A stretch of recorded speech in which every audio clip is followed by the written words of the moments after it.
कुछ तो हो रहा है. Who's this guy? मैं नीचे बैठूं? There. Yeah. वैसे भी कुछ लिख देगा होता नहीं है.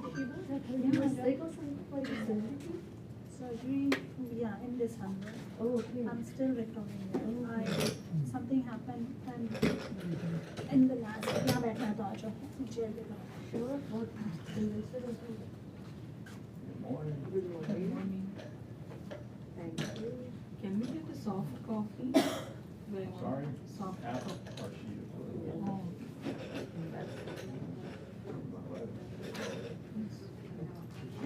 So it has two different. Yeah, 2 notes, I guess. There you go. Oh, yes. Everyone got it? Hey there, One Angela. more. Yeah, pretty good, thank you. Steve, one more. Thank you. But we don't, oh, that is the one. I think he will get that set.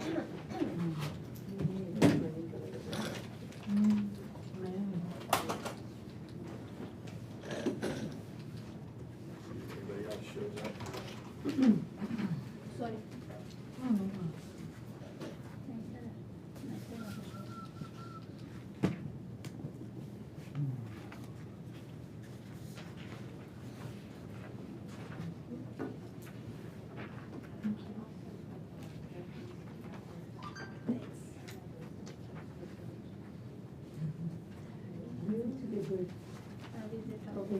Yes, that's okay.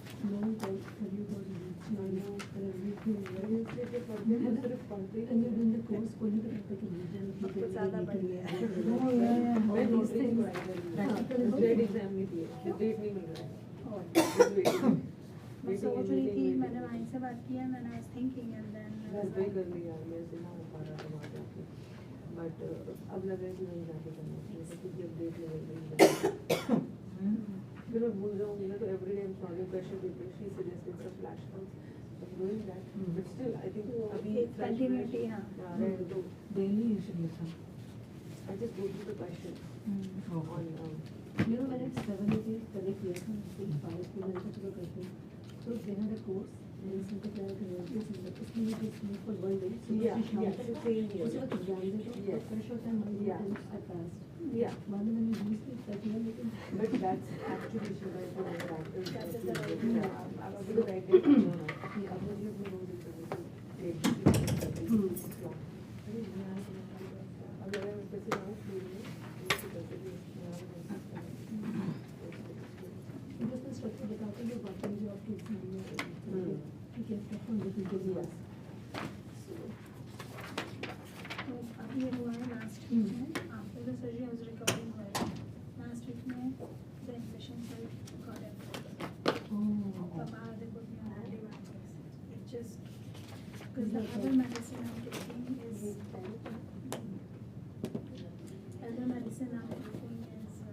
lowering my immunity. Steroids वगैरह. तो उसकी वजह से तो now I have to again अच्छा खासा चलते आपको feel नहीं होता Weather भी अच्छा नहीं yeah, है. just I'm like very careful कि I want to दिखता है तो मैं जल्दी से वापस अपने रूटीन में आऊँ. I was like आज थोड़ा सा जाती हूँ कि मेरा आउट थोड़ा चेंज हो. घर से बाहर निकल के भी ना feel better. Same here, मैं नहीं आने वाली थी फिर मैं भी आज सुबह भी मेरा अल्ट्रासाउंड करना because when they are giving all of this right my liver is acting up. ये दवाइयों के बाद मेरे liver enzymes are like off the charts. तो डॉक्टर का था कि we need to make sure कि लिवर इज डूइंग फाइन. तो आज सुबह सुबह they had to make me I was fasting for like 10 hours. फिर गई थी तो आई वाज लाइक मैं बोला चलो ब्रेकफास्ट भी हो गया है Diet let's go. Did you got it or not? I don't know what's- They are not Because liver is digest, right? but it's medicine induced problem. तो जैसे दवाइयाँ खत्म होगी ये सब नॉर्मल हो जाएगा. But they want to keep an heavy dose. हाँ. Heavy dose. But they want to keep an eye on it just because they're like okay, we don't want it to like, suddenly Released the ultrasound Taj. Like, चलो देखिए निकल रही है चीजें. Have to go through another 7 weeks and then all the treatments are done. And then I have to slowly take care of everything. So by mid of April, I should. तब तक आपको कुछ easy है. जैसे मैं से बताया like जो. You are doing that is going. बीच में जैसे हम डाउन किया है, उसमें थोड़ी सी एकदम से कम हो जाती है. हम लोग पर आपको I खुशी हो रही है.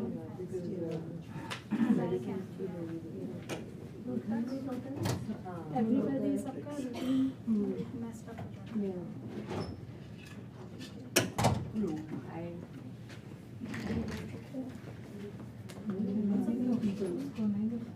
maybe 2 weeks of a Stephen की class में गए थे.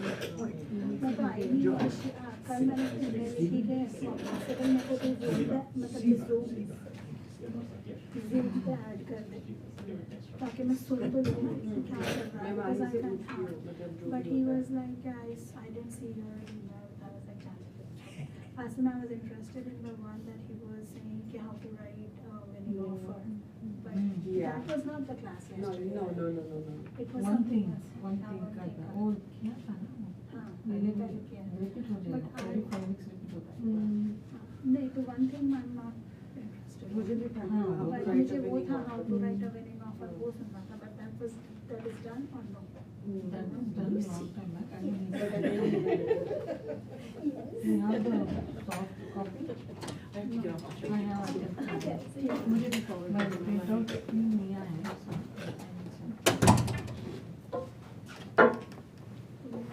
मैं उसको क्या एक और क्लास थी जो in person है I think in days. It sounded very interesting to me. मैं पूछती हूँ मैं फिर से देख के कौन सी है. March में ना Thursday, some Thursday नहीं ये कल एक था तो कल कल हाँ है. every week होती है. हम 4 people हो गए अभी All right, good morning. How's everyone doing? Oh, I thought there was more. No, I'm not handing that out yet. I don't want people distracted by Okay, method of my madness. this looks like an Inman article. Yeah, it was in. Is that what it is? Yeah, I'm not surprised. Yeah, yep, that's from in. different लोगों ने ना office से different perspective. Anybody got anything good they want to share? Anything good from last weekend? Nobody? Nobody took a listing? No one sold a property? One of our team members, Bradley, listed a new house today. It's in Mission San Jose.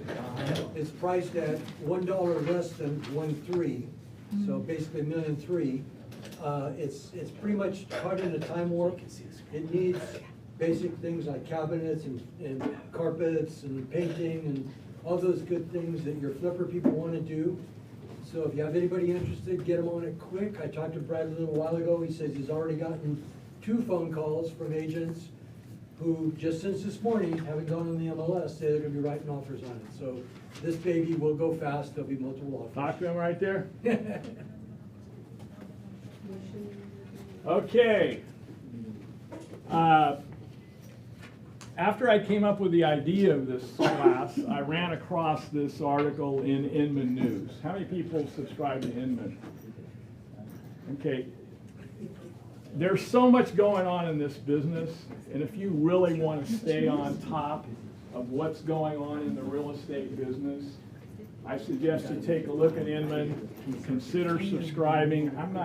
There's a monthly rate and there's an annual rate, but you're gonna receive just a wealth of information on a daily basis. It's almost overwhelming sometimes because there's so many articles. Our own Carl Medford is an author whose articles appear in Inman. He's got to that level now. He's on the national, Carl's on the national stage. And it was interesting because you'll see when we get to one of the items in this article, that when I read this, it just resonated with me so much because, you know, a lot of you have heard me say from time to time that, you know, you take all the licensing courses, but never in any of the material that you read does it talk about marketing. Does it talk about lead generation?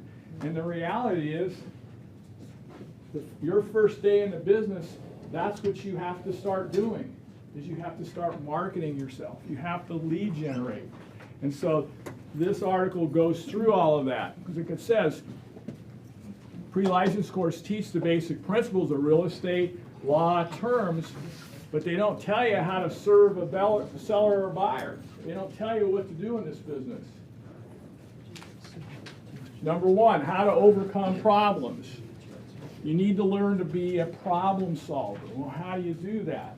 If you're brand new in the business, you're going to have to rely on your mentor, your broker, your manager.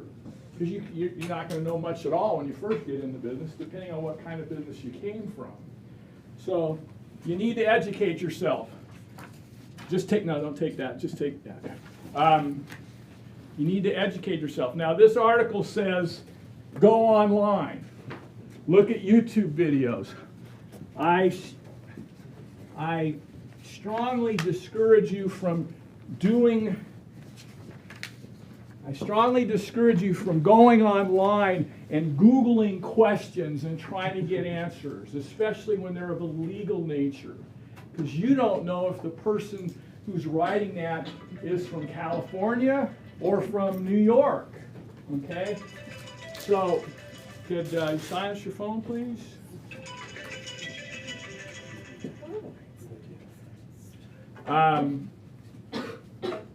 My suggestion, if you can't get an answer from someone live or on the phone, the first place to go is CAR Legal. Everyone familiar with CAR? How many people have been on CAR Legal? How many people are familiar with the Q&As in CAR Legal?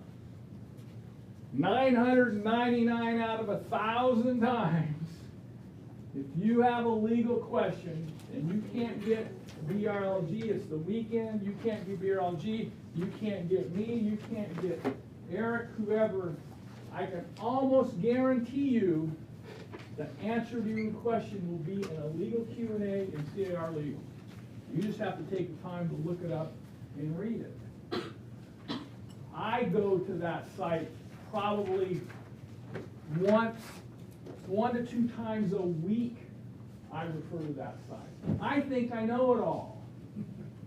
But I always go back and will refresh myself or double check to make sure, has anything changed, anything new? That all make sense? Okay, the next is lead generation. You know, it just jumps right out and says, if you don't have a steady flow of leads coming into your business, you don't have a business. It's that simple. Your first problem is you need to learn to solve that. You need to figure out how to generate leads. All this other stuff doesn't matter. Learning the contract, learning how to take a buyer rep agreement, none of that matters until you start having leads. And I know a lot of you are constantly coming to classes, and that's great, but you've got to, your number one thing is lead generation. Your mentor can help you through a contract. Your mentor can help you through anything on the paperwork side of things. You're not expected to know all that on day one. But you are the one that has to generate your leads. You've got to do the activities that we share with you in order to generate leads. It's not going to happen on its own. I mean, I've had people that have come work for us, and they literally thought that because we had a real estate office, that customers were going to walk through that door on a regular daily basis asking for an agent to help them sell or buy a house. Yeah. How many times has that happened to you? In 34 years that I know of, when I physically have been in the office, I'm stretching between 2 and 3. I remember when we used to do floor time, Yeah. and people, you know, there wasn't the internet. There literally, Yeah. people saw a sign and they called on it. That doesn't happen anymore. Yeah, so yeah, all our business pre-internet came from floor time, which came from signs on the front of the house and newspaper advertising and homes and land and homes magazine ads. All that generated calls. So we took floor time. We all had a 2 or 3 hours on a given day of the week where you sat and took the calls in. I mean, it was amazing because people didn't have access to anything. We were the keeper. You wanted to know anything about a house. There you was had to no come. Zillow. There was nothing. There was no internet. All right. But it's a different world now. Emotion management. This clicker wants to.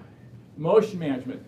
This says that how you react to offers, counter offers, will shape the way your buyers and sellers will react. Basically, you need to be like a thermostat. You need to, if things kind of heat up, you need to learn to cool it down. If things cool down, you maybe need to heat it up. But keep your own personal feelings out of the transaction, okay? Another big one, I know you hear this all the time, and you probably hear it from me. Database management. Do you have a database? That's the first thing. I ask people, how many people do you have in a database? Oh, I got about 35. I said, that's not a database. Or I'll hear 75, 80. The average person knows 286 people. I think you're all at least average. Make sense? You've got to open up your mind as to who. If you don't have a database, again, that's right along with lead generation. That's when you walk out of this room, if you don't have 200 people in your database, that is your number one goal. Yeah, you hear about all the stuff I do, and I tell you, I got 65% from my database last year. How long have I had a database, and how long have I been feeding it? I shared the number earlier. 34 years. You need to do that. And how many people have more than 200 in their database? Congratulations. And are you touching them regularly? At least once a month. That's the key. That is the key. You heard me talk about TOMA. Everyone should know what TOMA means by now. What does it mean? Top of mind awareness. I had a direct mail piece go out last week, and 2 days ago, a text came in with a referral. That direct mail piece reminded them, oh, I got to call Steve, I got this referral. Somebody got their phone on? Is it me?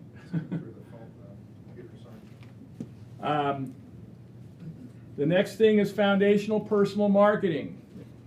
Number 6.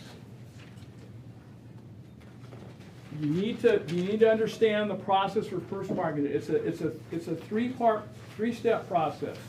You're moving people through a sales funnel. First is they need to get to know you, then they need to like you, and then they ultimately need to trust you.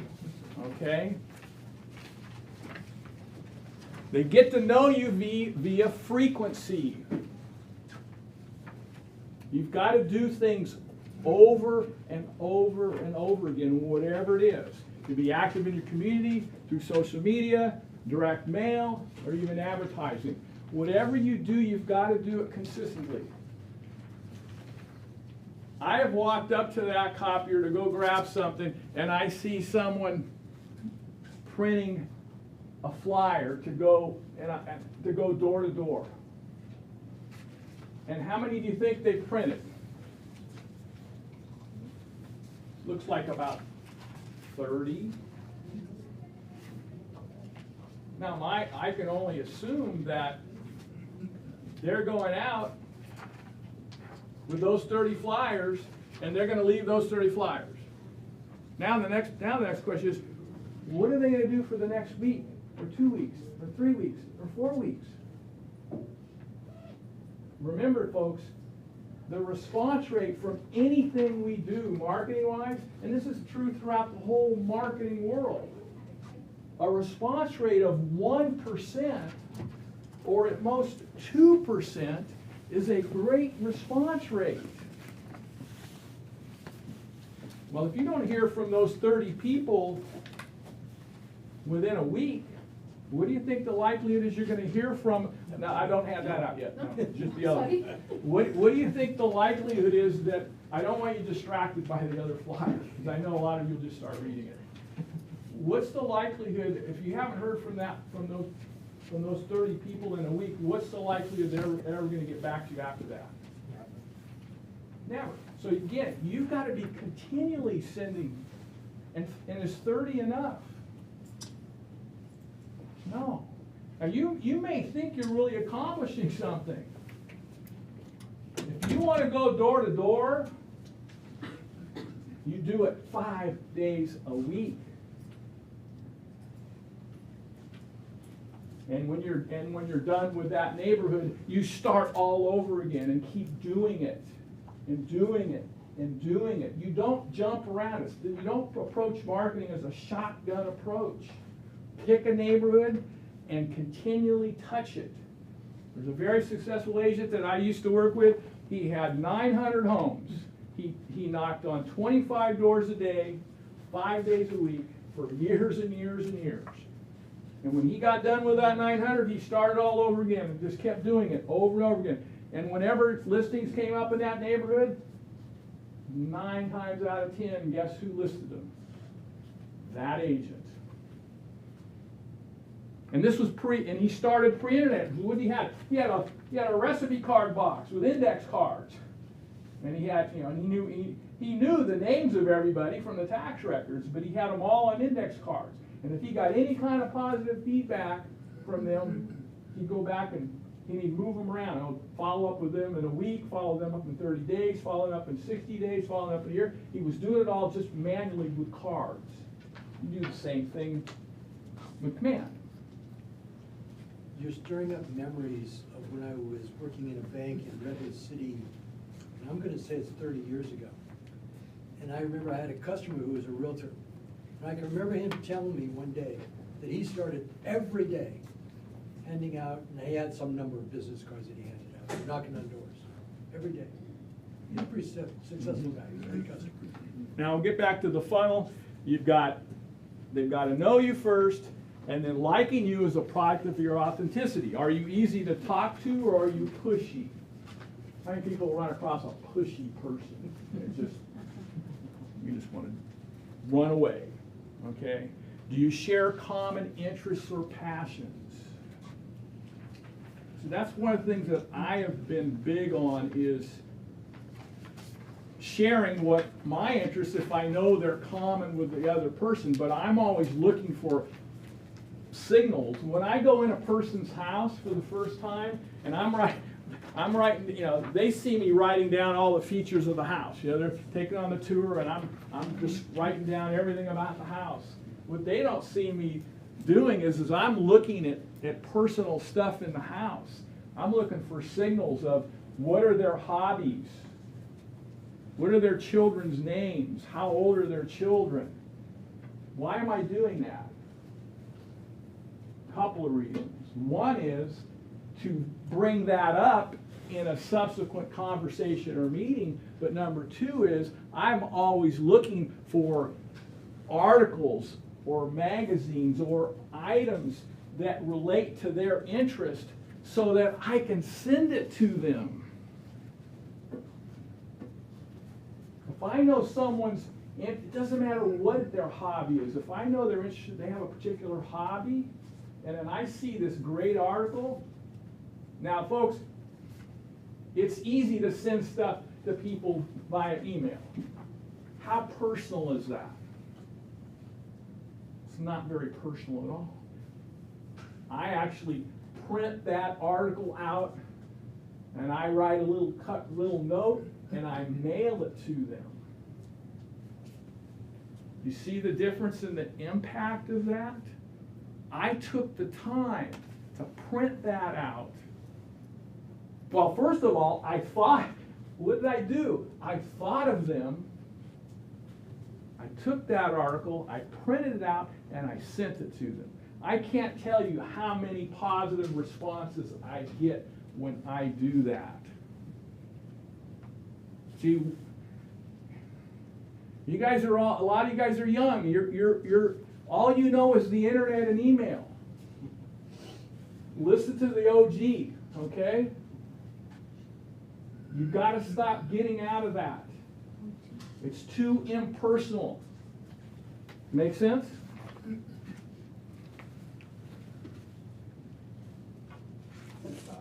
Go back here. Let me see something. I think I may have missed one part here. Wait a minute. Did she miss a page here? No, I skipped that. By it too fast.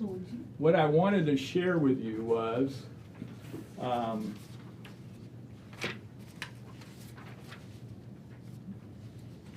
hold on one second here.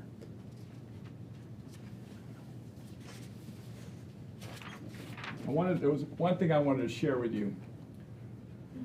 When it comes to this lead generation, if you're not sure of ways to lead generate, you can Google that link there. 24 of the best ways to generate real estate leads in 2024. That's an excellent article. That would give you 24 different types of people that you can try to reach out to. Okay. Can you share the document with us? I'm sorry? Can you please share the document with us so we can have the directory? Is it the directory? Just Google that. It'll come out. You'll find, yeah. You'll because it's another Inman article. It's another Inman article, so it'll come out. Do we have people that don't have all the paperwork? I thought she made more.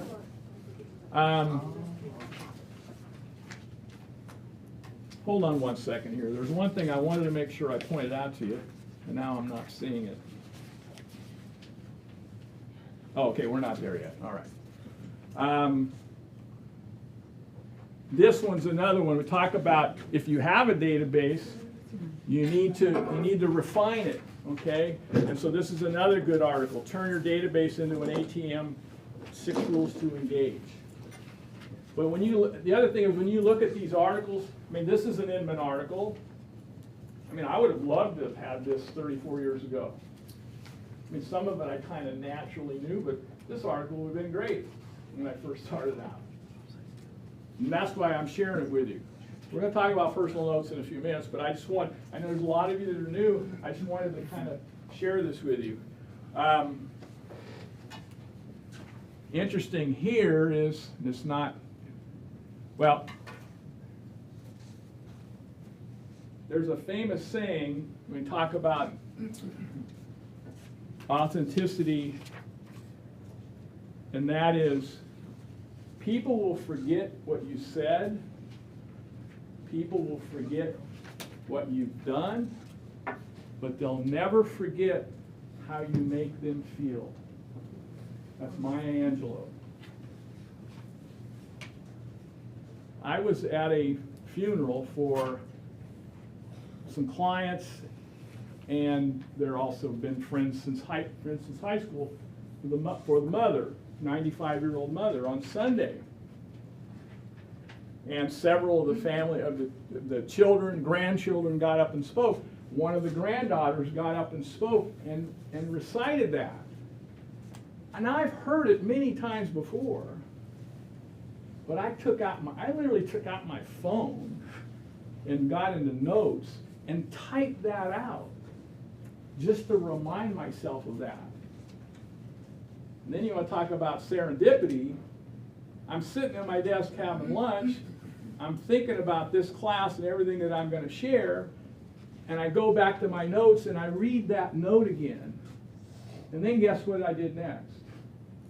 I'm reading this article for the first time. And what's in the article? That exact same quote. It's like, man, this is telling me something. You know, it's like, this is the real deal here. And that's really what it comes down to, how you make people feel.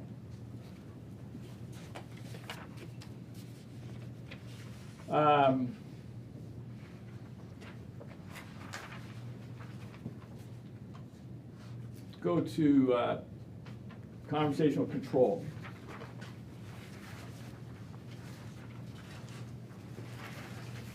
Conversational control is a process of understanding people through conversation, but the first thing you need to do is you need to learn to listen. And that's hard for a lot of you. It's hard for me. I always want to dominate the conversation. I want to just share everything, and it doesn't work that way. You need to be asking questions. Let them talk and pick up on their wants, their needs, and so forth. Make sense? Because that's by finding out what they need and want, that's going to help you figure out what options and solutions you need to provide them so they can make a decision as to what home they want to buy, or how much do they want to list their house for, or whatever the issue is that you're dealing with. The last thing you want to do is assume you already know what their motivations and goals are. What's the one thing that we naturally assume when we're meeting with a seller and going to list their property? What's the one thing that you naturally assume without ever asking them? What's that? The best price this year. Yeah, the natural assumption is that every person wants to get the absolute maximum for their property. That may not always be the case. So you don't want to start your presentation without having asked that question up front first to find out, the first question you always ask is, why are you selling? What's your expectation? What are your goals? What are you going to do once you sell? So there's all this information you need to get up front.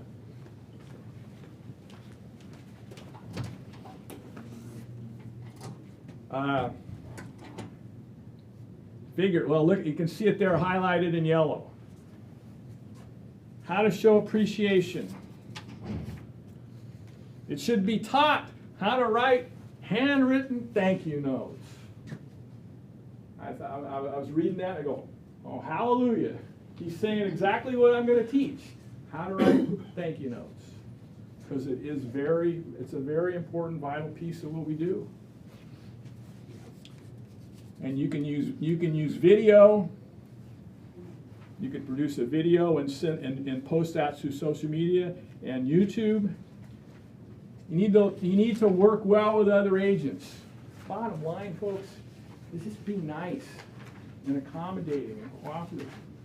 I mean, there are some agents out there that are just, it's like, you feel like they woke up on the wrong side of the bed every single day of their life. And you think, do I even want to work with this? Do I even want to work with this person? But at the end of the day, it's like, if you got this, if your buyer wants to buy their client's house, you're stuck with them. But there's some people that just amazes me how they go through this business. But you need to learn to work well with other agents. It's going to be less stressful. You're going to get more business. The last thing is grit, and it's not showing up there. Grit has been defined as a passion and determination for long-term meaningful goals. The ability to get back up when business knocks you down. Perseverance to keep moving forward when others quit. It's interesting. I shared this excerpt, this article, with one of my buddies from the funeral Sunday, because in describing their grandmother, one of the grandchildren used the word grit as well. All right, now what you came for. Any questions on that? Was that helpful? Did that give you kind of a snapshot of some of the things that you really need to, those of you that are new, you really need to be focused on that. And I know you hear a lot of it from us in classes, and we go over it, and you walk away knowing what you're supposed to do. But my concern is, there's two things. You're not really doing it.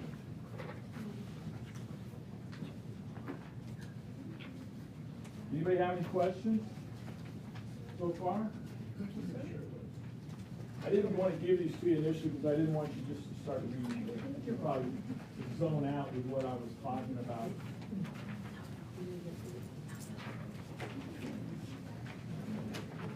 May run out here.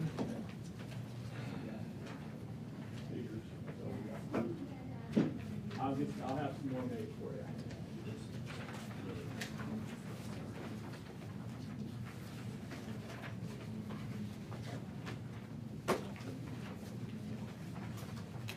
I'll let you read for just a second. I can take the extra one. We'll get some more for you.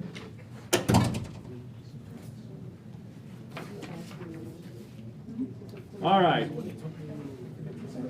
We're going to talk about handwritten personal notes. Now, the first question is, I don't like the way this clicker works. Why write personal notes? Who wants to share reasons why? Without reading that, why should we write personal notes? Because it's personal. What's that? It's personal. It's personal. Okay, there you go. What else? To make someone feel important. Make them feel important? Yeah. Something a little more basic than that. Make them feel happy. That too? They don't forget you. One-on-one connection. Yes. They will not crash it. It's going to get read. Okay? Now, there's a note there, talking, and I've heard the quote from ex-President George Bush, is that, people don't well, we do save emails, but it's probably more for business purposes. But we generally don't save, personal emails or letters or whatnot. But handwritten, people will save handwritten personal notes. They'll save them. But more importantly, they'll read them. And what does it say about you? It shows that you took the time to actually handwrite a note and touch them. I was reading a quote in one of the books that I recommend, and it was from an attorney. He goes, he hates opening his mail. He goes, opening his mail, when he feels lousy when he gets done opening all his mail. But he feels great when he gets a handwritten note. That makes him feel good. The rest of it makes him feel lousy. Make sense?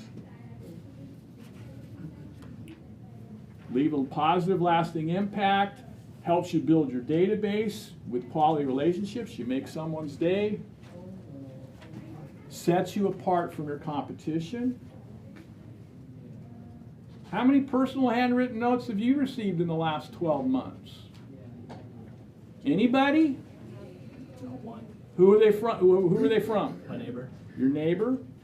Thank you notes From who? Like, for what occasion? for like vendors, and then one was a client.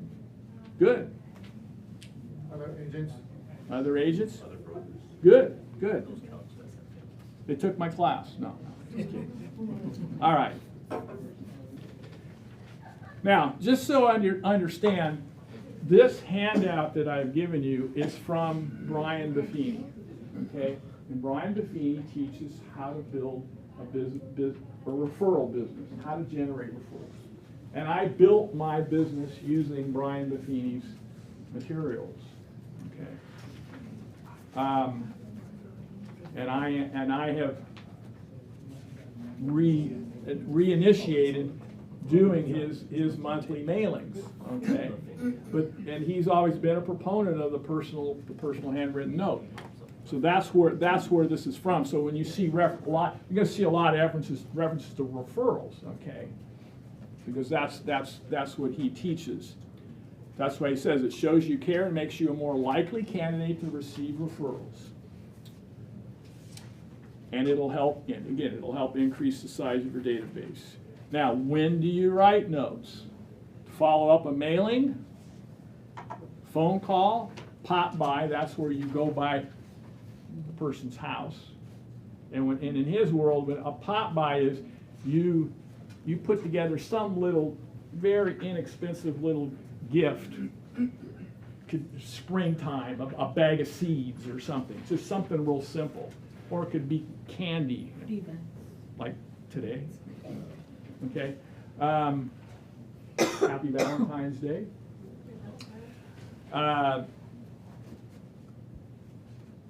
But again, it's you follow up a phone call,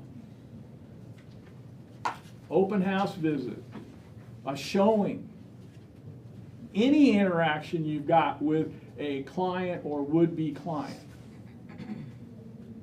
But obviously there's one thing you got to have in order to mail it. What do you got to have? Their name and their address. Okay, so now that goes back to how are you generating lead if you're doing open houses? What information do you have a sign-up sheet, and are you getting that information? And my experience has been, even when your sign-in sheet asks for name, address, phone number, and email,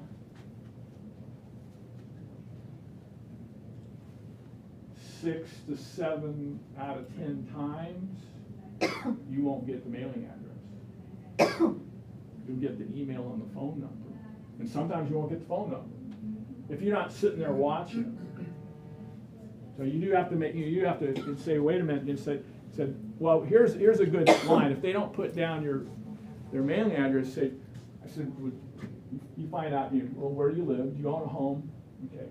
Well, I send out valuable information to my clients, and friends from time to time.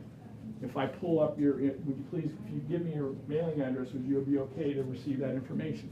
Just ask for but I can tell you, I have found that if they give you at least an email and a phone number, and if I go to the tax roll and I pull up their address and mail them a personal note, they're not offended. Okay, it's public record. I'm not going to some secret database to find out where they live. Okay. Send one after you've received a referral, when someone does something that you appreciate, or after you've received excellent service. Notes before, during, or after a transaction. That's another big one, because a lot of times I think we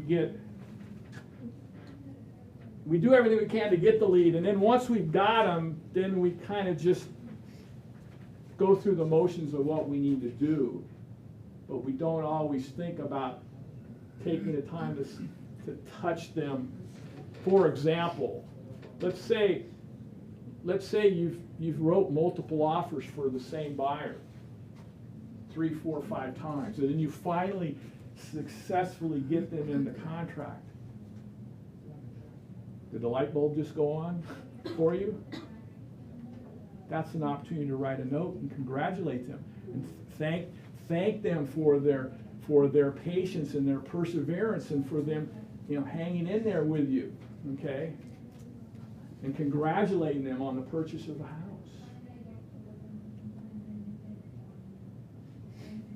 At that point in time, they are likely your best source of a referral. Not after it closes, but right then. What do you think happens as soon as a buyer's offer gets accepted and they're in contract? What do you think they're doing? They call everyone they know. Exactly. Or they go to work and they tell all the people that they work with. That's when you want to strike for the request for the referral. You can even do it after taking a listing. See, a lot of times we think, oh, we don't want to do that until actually we've proven ourselves and we've done everything and got it all done and closed. Okay, I used to think like that. Oh, I want to just focus on them and I'll ask for the future business later. No, you want to touch them, okay, right away.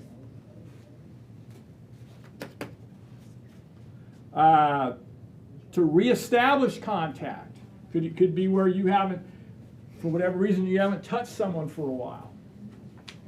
Okay. Now, the general reason why you write notes is because you want people to like you. People like working with people they like. So you're helping to establish what we call likability. The other thing is, it's never too late to write a thank you note. Can you think of someone who did something for you and that did something for you and you didn't immediately or have not yet thanked them for that? Be it a week ago, a month ago, 3 months ago. How many people, can you think of someone that you should have thanked? Okay, here's the thing. It is worse. More negative comes out of not thanking them, even if it's 3 months later, as opposed to the good that comes out of sending them a timely thank you. Does that make sense? So you can say, hey, thank you for, whatever it is you did. I apologize for not getting, not sending this sooner. Life got in the way, and so forth. They'll understand that. See, when you get into the referral side of things, think about a situation where you have referred a client or just a friend or a family member to some business person. Doctor, dentist, lawyer, accountant, insurance agent, whatever it may be. And you never got a thank you, or you never got a response or a thank you from that business person. How did that make you feel? You feel inclined to refer them again? That's the thing, and that's part of it. That's the problem with a lot of businesses. When people are so busy, they have so many clients, they don't even worry about this stuff. They don't care about it. I always joke with car salespeople. I said, because you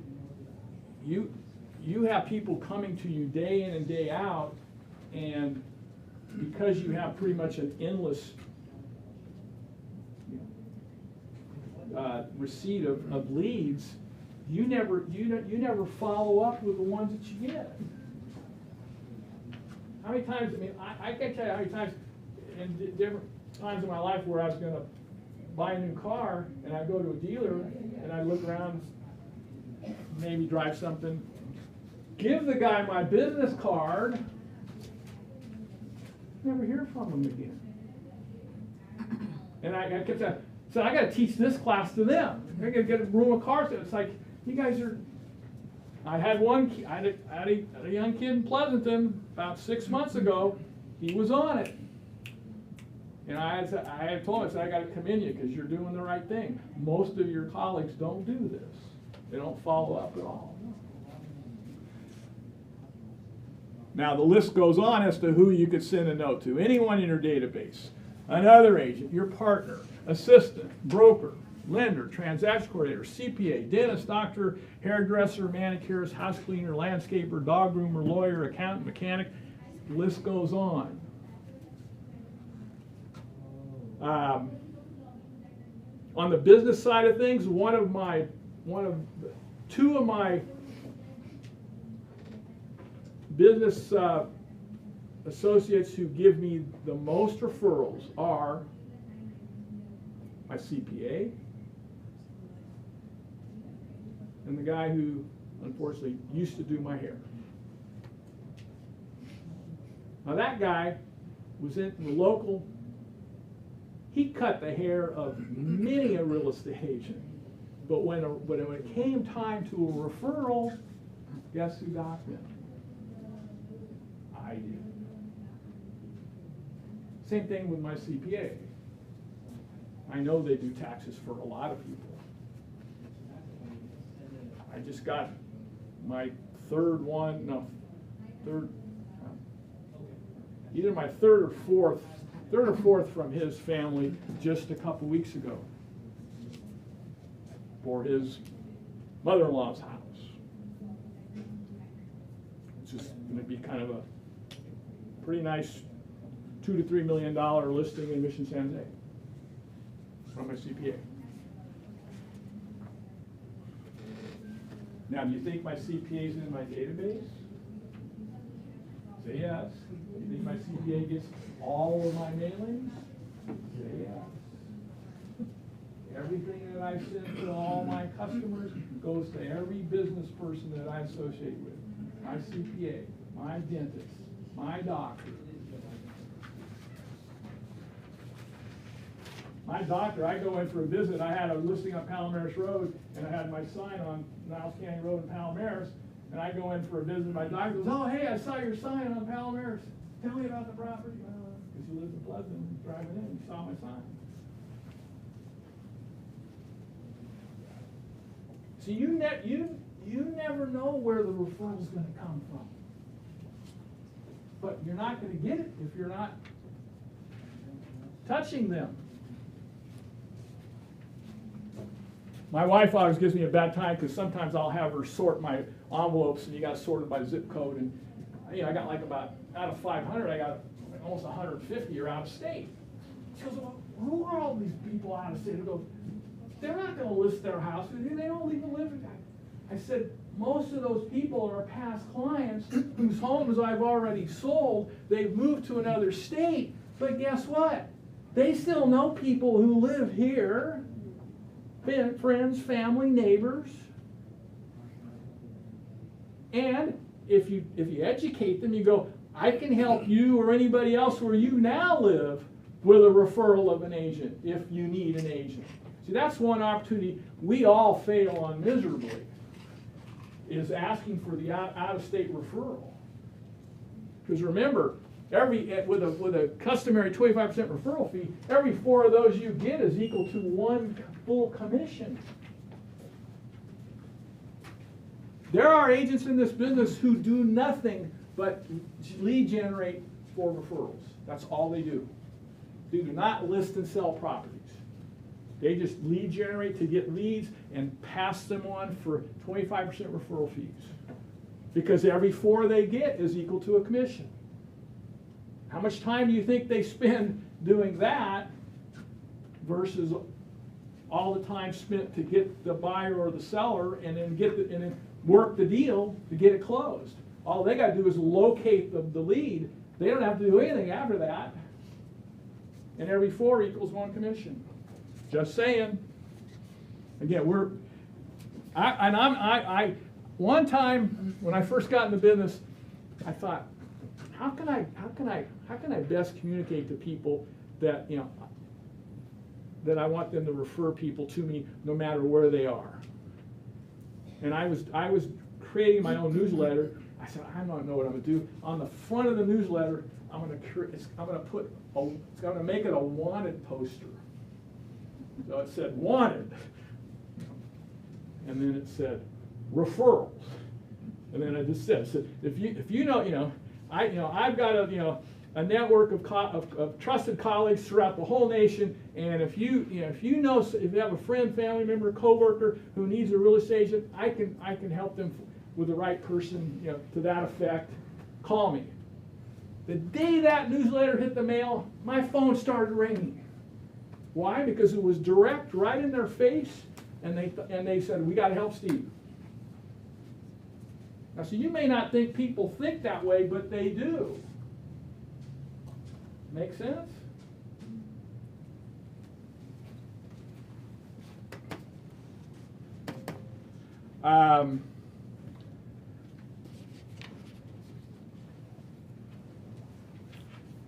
Now, we can move on to this. The other reason that I wanted you to see this, because it has tons of sample notes, how to write them, what to say, because that's always a struggle with some people. What do I say?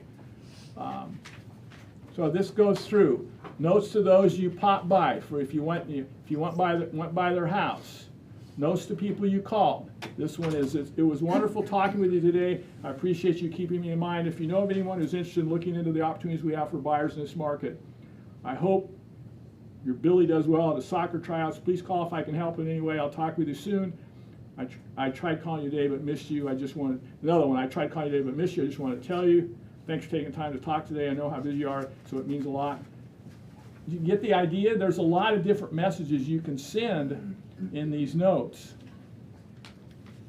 Notes to prospect was a real. Now later on I'm gonna kind of give you a sample of what I do for notes, emails, and letters. But I just wanted to share all these with you. It was a real pleasure meeting you or talking to you today. I'm looking forward to the opportunity to assist you with all of your real estate needs. I'll be in touch soon. Thank you. Pretty simple. Now, just remember this. Right now, we're talking about business. Almost everything everything here is business related. Buyer lead, seller lead, current seller, current buyer client, received a referral. Okay, it's all in that vein. Now you get to notes to personal relationships and professional relationships. There's a whole nother world of notes that can be sent, or cards. What am I talking about? Birthday cards, home anniversary cards, wedding anniversary cards, sympathy cards. So you got that whole other world over there, not just the business-related part. Now,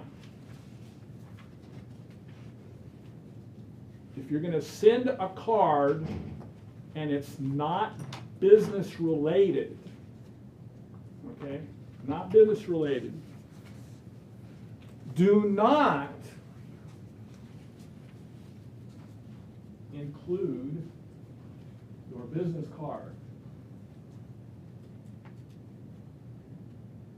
That's a no-no. Why do you think you don't do that? Because it doesn't feel genuine. You've got a hidden agenda.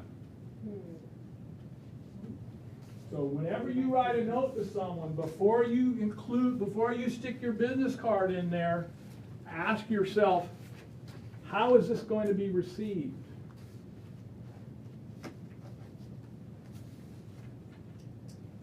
What I suggest you do, and what I do from time to time, is I will go to the store and I'll buy 5 sympathy cards. I'll buy 5 birthday cards, and I'll have them available.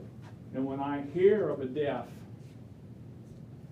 then I'm writing a sympathy card, but I do not put my business card in that envelope.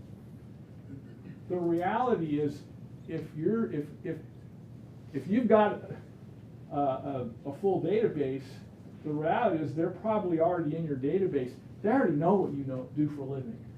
You don't have to remind them with a business card. Okay.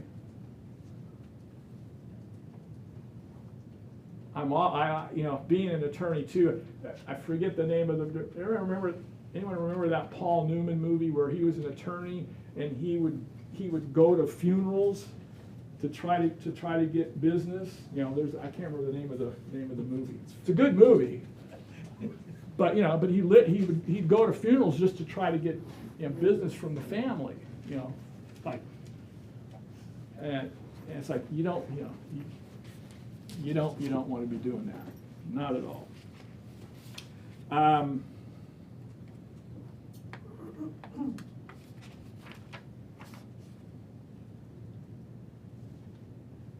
Anybody have any questions on the notes? Now the other thing, the other common thing that is going to come up is the thank you for the referral.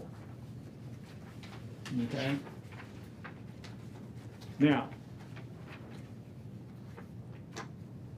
when should you thank someone for the referral? By the way. Immediately. Sometimes the inclination to want to wait and thank them after the transaction closes. No, you want to thank them immediately. Okay. Now, the question is, what do you send them as a thank you for the referral? And what can you legally send them? Up to $25. What's that? Up to $25, some gift card, Starbucks. There's no dollar amount written in the law. Remember, quick RESPA exercise. RESPA, who knows what RESPA is? What is RESPA? You guys didn't retain what you studied to get your license. So we'll go over a few minutes. We'll go a little over 12 a little bit. And I've never gone over anyway, so anyway. Insurance when they sue you. What's that? The insurance when they sue you. I'm sorry, I didn't. What'd you say? Insurance when they sue you. No, RESPA has nothing to do with insurance when someone's. Real estate, something or other, something. Real Estate Settlement Procedures Act. RESPA says that if you have a single-family 1 to 4 unit property that is going to be purchased with a federally insured lender, then you as a real estate agent or broker cannot pay a referral fee to an unlicensed person. Or a kickback. What's that? Or a kickback. Well, it doesn't matter what you call it. You can't do that. And almost every loan is federally insured. And almost every loan is federally insured. And when you have to work on the assumption that the referral is likely going to lead to a finance transaction. Because there are exceptions to RESPA. What are some of the exceptions? Well, it sounds like a cash transaction would be. Yeah, a cash transaction is an exception. A commercial transaction is an exception. Vacant land is an exception. Something other than 1 to 4. Something other than residential 1 to 4 does not fall under RESPA. Therefore, it's not a violation of federal RESPA law. Guess what, folks? In California, no, it's always exceptions, but in California, it's legal to pay a referral fee to an unlicensed person in California, under California state law. But RESPA trumps all the single-family 1 to 4 unit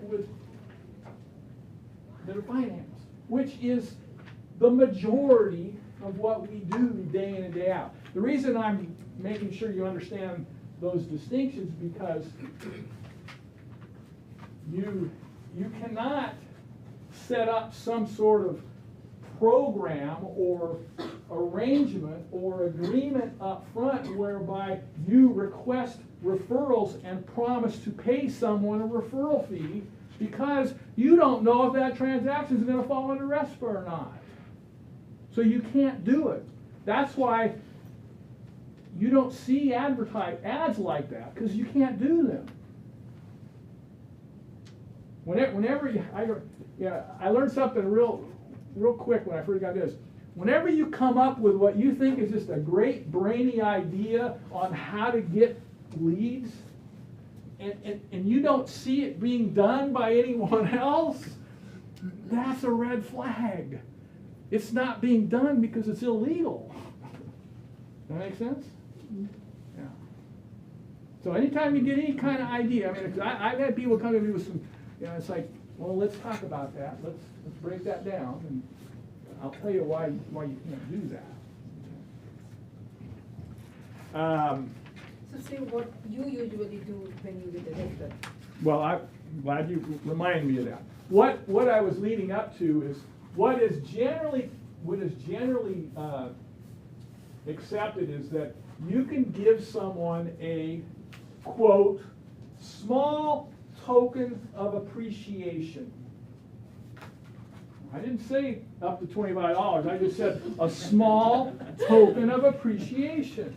Well, that can be, a lot of it can kind of depend on the size of the transaction. What is small relative to $1 million deal versus a $3 or a $5 million deal? So I mean, I can't tell you, what you just have to make it just has to be reasonable. You can't be. I mean, I know agents that used to give the client or give the person with the referral, give them like a two-night vacation or whatever. That's getting a little excessive. Okay. The $25. 25 is has to do with taxes. Well, a deductible gift is limited to $25, so that's where 25 comes from. Okay. But you can give more and Well, only you deduct can the first one. you can give more, yeah, or you can deduct the whole thing and cross your fingers that you don't get audited. Okay. Or you can take them for dinner and maybe you can show. Sure. Yeah. Oh yeah. There's other things you could do. Yeah. All right.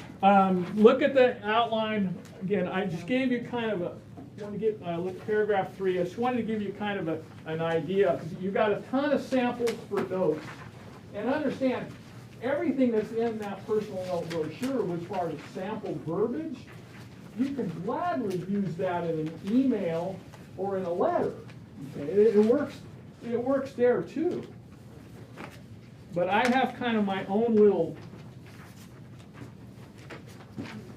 format that I use when I write emails and letters. Basically, it just starts out with "thank you for," and then it depends what precipitated.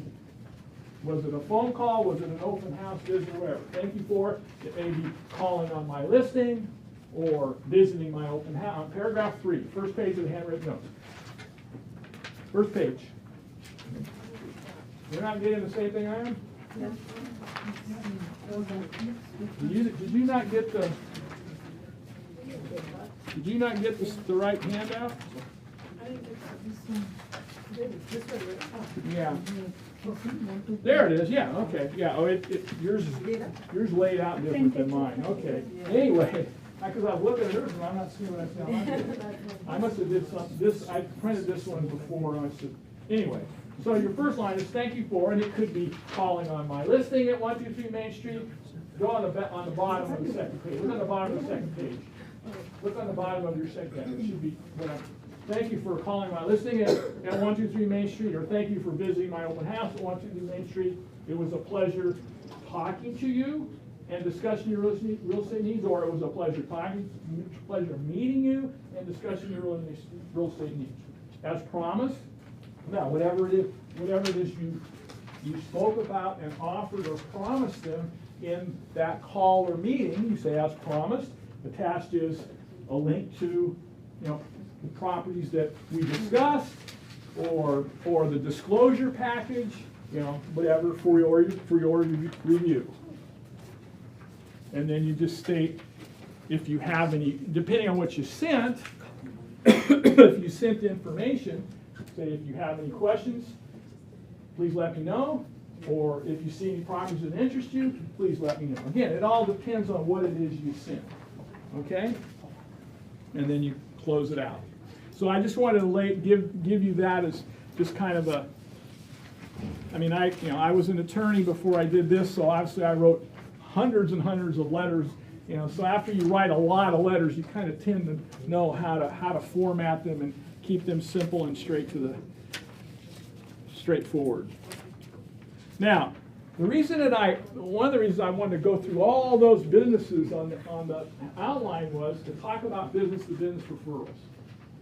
One of the things you can do is, and I've done it many times, if you have someone that you do business with, your hairdresser, a dry cleaner, someone that's got a small business that could always use more business, and that has regular clientele coming to them day in and day out, you teach them how to do business by referral. In other words, you say, have you ever, I've asked someone, quite frankly, I said, how's business going? Could you use more business? Sure. Well, let me share with you a way on how to grow your business. How many of you have your hair done by someone who was referred to you? And usually I get a bigger response, because women will refer hairdressers to other women.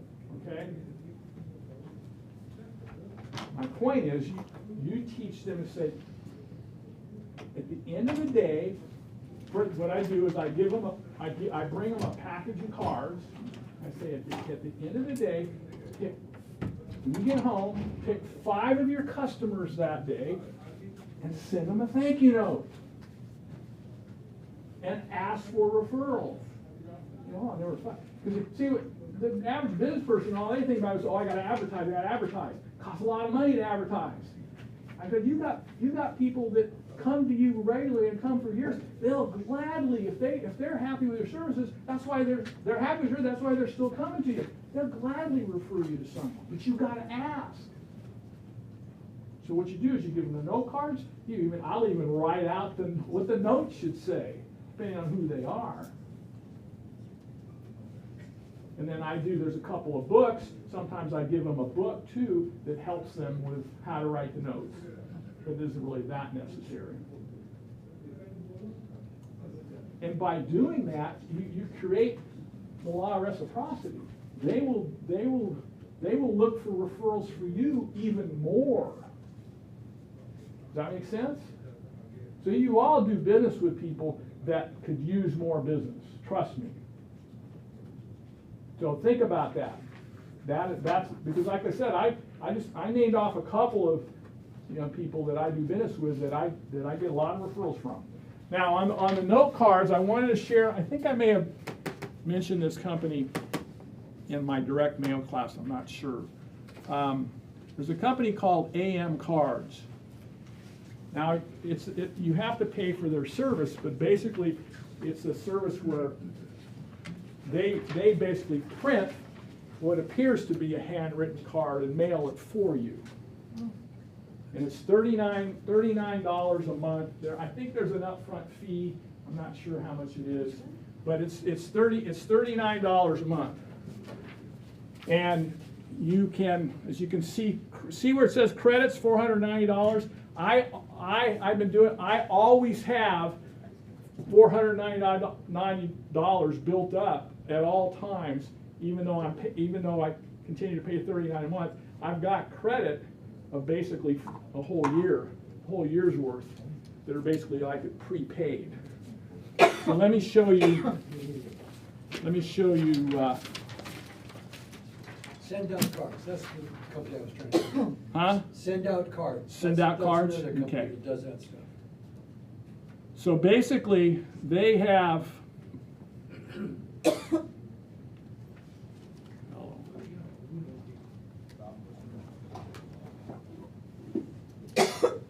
So here's all the different cards they have. Now, they just came out a couple months ago. They've got a card that is 9 by 12. It's huge. It's not that much more expensive. I forget, it's like $1 something or whatever. I mean, if you really want to make an impact on someone, because they'll do any of these cards. Mother's Day real estate, see they have, I'll click the real estate in a second, but you can see all the different, they have every holiday and occasion you can think of. And I'll show you what one looks like that I have set up.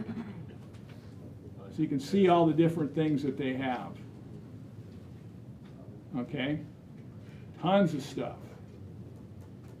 Now, you may have someone when you're doing that business referral, you may have someone in another business that might want to, they've got like insurance.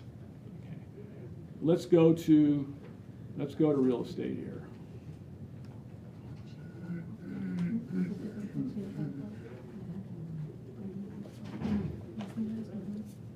So here's samples of the cards. Now, some of them are maybe, you might think are a little goofy or whatever, but they've got, home anniversary, congratulations, thank you for referral, home sweet home. And there's page after page of real estate related cards. And then what you do is when you find one that you like, then you can basically create a sample template. So let's go back up here to my templates, and I'll show you what one looks like. Here's one that I've got set up right now. Now, before I forget, the other thing that they do is they have a whole list of gifts that you can add to the card. It started out, when they first started, it was 2 brownies, 6 brownies, or 12 brownies. Well, now they've expanded quite a bit. Now, let me just show you this one here. So here's a thank you for your referral. This is going out to the referral I got just the other day. Now, you can print on all 3 sides of the card if you want. You can load it up with all kinds of stuff. That's the inside left. There's the inside right. There's Ernie. Dear Ernie, thank you for your referral to Susan. Susan is Ernie's sister-in-law's mother. It's actually Ernie's sister-in-law's parents is the referral. It's in San Leandro. They have a 4,000 square foot house on 13 acres. They don't have a real estate agent. They want to establish a real estate agent relationship. And Ernie told them, Super Bowl Sunday, Steve's your guy. I'll have Steve call you. Okay? Now, I'll total transparency, Ernie has also been my next door neighbor since 1996. Okay? But he's he's my handyman too. And he's one of my greatest advocates. Everywhere he goes, he's giving out my card, my name and number. Okay? Now there's different fonts, but I just choose that. And you actually get to, I probably need to redo my signature again. That's a saved signature. Basically I did it and that's the saved signature. That's kind of typical of how I sign my name, but in any event. And then here's the back of the card. So you can personalize the card. You can load images, text, logo, all of that. Yes? So, I'm a little shy person putting it a lot. How important is it to put a picture? Very important. You don't want to be a secret agent. People want to see your face. But you have your name on it. Doesn't matter. What do you think they're going to What do you think they're going to remember or recognize first? Your picture, your face, before your name. Right? Isn't that? I'm not trying to BS you. It's true. People remember your face long before, and I forget names like crazy. I remember, folks. In 34 years of business, I'll have people come through open houses that I'll look at them and go, you look familiar. You've been through an open house of mine before, and it'll be like 2 years, 3 years, 5 years, 7 years. I remember the faces. I couldn't tell you the first letter of their name, but I remember their face. And then they look at me and they go, yeah, you're right. And sometimes they'll remember the house. Sometimes I'll remember it, depending on the interaction and conversation I had with them. But a lot of times they'll remember the house. Oh yeah, that was it. See, that's shows you the interaction, okay, that we have. See, you need to understand, when you're sitting in an open house, I mean, you're auditioning for a job. You're auditioning for a part in a play. And that play is the buyer, the seller, the listing agent, the selling agent. And you want to be one of those people. You want them to see your face, to remember you. What did I do with my outline here? Did I lay it down somewhere? Well, anyway, what's next on the outline? Okay, so yeah, so again, if you're interested in AM cards, come see me, and I can hook you up with them. Again, now it does take a few days. I know what I want to show you. It does take a few days for them to send it out. Usually they send them out like the day after you order it.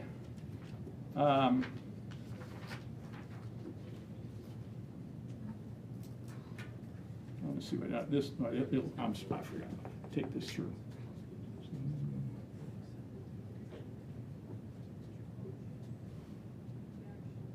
Wait a minute, I want to show you all the gifts. I remember. I'm going to go back to the dashboard here. Come on.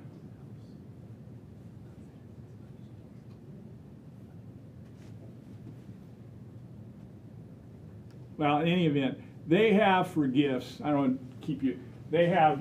I do the brownies. Like Ernie is going to get 6 brownies. They're really good brownies. He's going to get 6 brownies, and those 6 brownies, there's like about $24. Okay, but they have Starbucks gift cards, Home Depot gift cards, Cheesecake Factory gift cards, AMC Theater gift cards.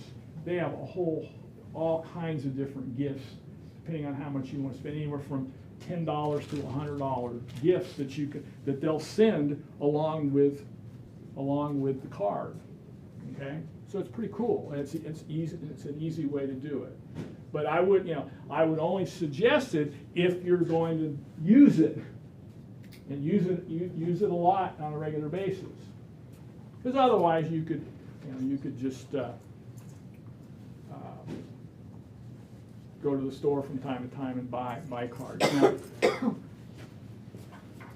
this is a sample of one of their cards, and they just went to a more custom type finish on the card. And, there's what one looks like on the inside. But I use a bigger font. They have different fonts and whatnot as well.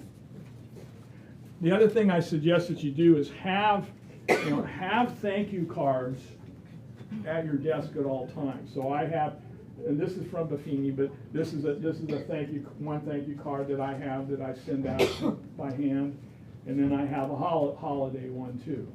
Okay.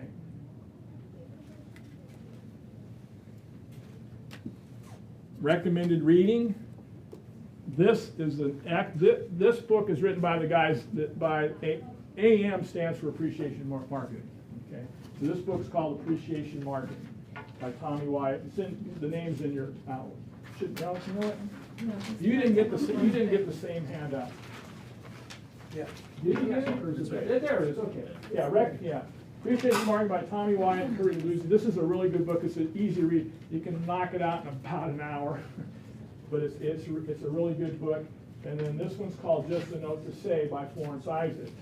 Now before this book came out, I gave this book on the Business referrals with the note cards. Okay, this book's good because this book's mainly talks about business, and what you got for Buffini is all business.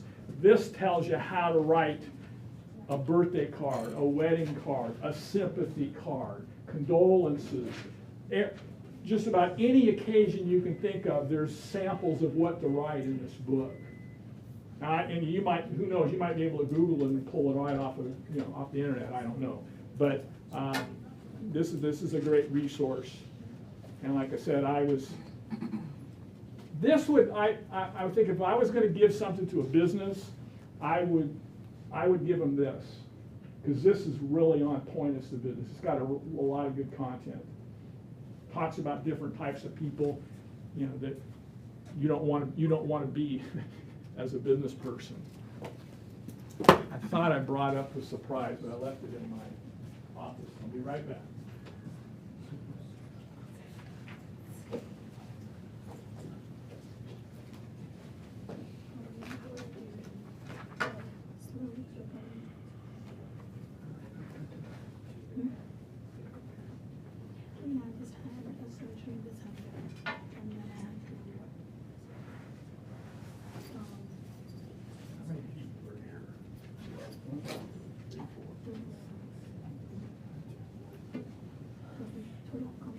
Don't quite have, what I have are free note cards for all of you.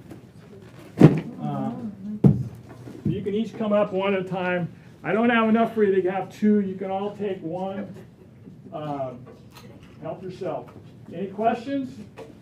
Was that helpful? Yes. You know how to write a note now? Yes. All right, good. Book, I want to take picture. Is this the one? Yeah. Thank you. Yeah, well, if you decide to,